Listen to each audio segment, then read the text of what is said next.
Sleeping late as usual. A snake. Liquid, you're still alive. I won't die as long as you still live. Too bad.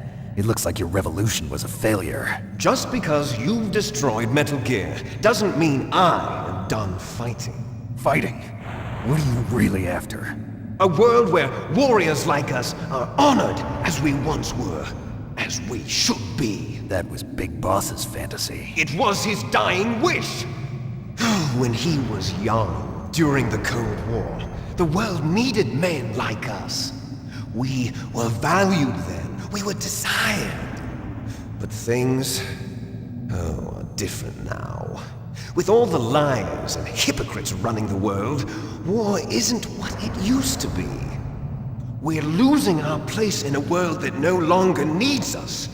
A world that now spurns our very existence. You should know that as well as I do. After I launch this weapon and get $1 billion, we'll be able to bring chaos and honor back to this world gone soft. Conflict will breed conflict, new hatreds will arise. Then, we'll steadily expand our sphere of influence. But as long as there are people, there will always be war. But the problem is balance.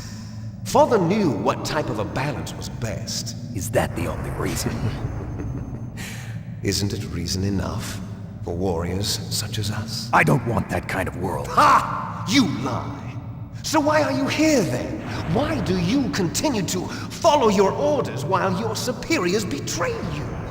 Why did you come here? Well, I'll tell you then. You enjoy all the killing. That's why. What? Are you denying it? Haven't you already killed most of my comrades? That was... I watched your face when you did it. It was filled with the joy of battle. You're wrong. There's a killer inside you. You don't have to deny it. We were created to be that way. Created?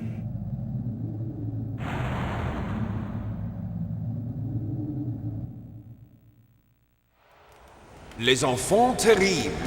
The terrible children. That's what the project was called. It started in the 1970s.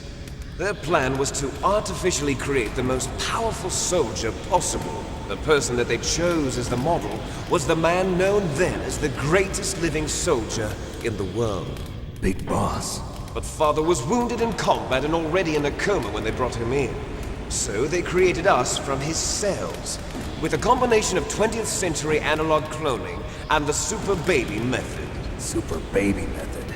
They fertilized an egg with one of Father's cells, and then let it divide into 8 clone babies. Then they transferred the clones to someone's uterus and later intentionally aborted 6 of the fetuses to encourage strong fetal growth. You and I were originally octuplets. Octuplets? Yes. The other 6 of our brothers were sacrificed to make us. We were accomplices in murder before the day we were even born. So it was you and I, 2 fertilized eggs with exactly the same DNA. But they weren't finished yet. They used me as a guinea pig to create a phenotype in which all of the dominant genes were expressed. To create you. I got all of the recessive genes. You took everything from me before I was even born. But you and I aren't his only children.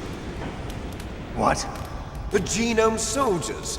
They too are his progeny, carrying on his genetic legacy. But they're different. They're digital. With the completion of the Human Genome Project, the mysteries of humanity were laid bare. Thanks to Father's DNA, they were able to identify more than 60 soldier genes responsible for everything from strategic thinking to the proverbial killer instinct. Those soldier genes were transplanted into the members of the next generation Special Forces. That's how they became the Genome Soldiers. That's right. The genome soldiers that you've been killing are our brothers with the same genes as ours. The Genome Soldiers. That's right. They are our brothers, created artificially through the Alliance.